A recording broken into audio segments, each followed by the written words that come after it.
कुबो सईद खान में पोलियो खां बचाव जा फोड़ा पीआरण जे हलंदड़ मुहिम दौरान डीएचओ कंवर शिदात कोट डॉक्टर गुलजार अहमद तुनियो पारां सरकारी अस्पताल पहुंची दौरो।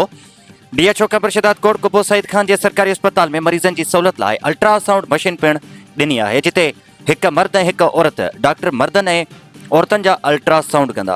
अस्पताल के दौरे दौरान डीएचओ मरीजन से मुलाकात करे खाइन सेहत के सहूलतन बाबत पुछा पिण कई।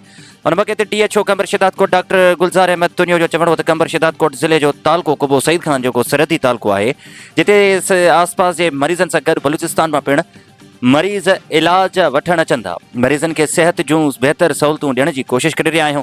कुबो सईद खान जे सरकारी अस्पताल में अल्ट्रासाउंड की मशीन लॻाई है, जिते मर्द डॉक्टर औरतन मर्दन ऐं ॿारनि जो अल्ट्रासाउंड कंदा।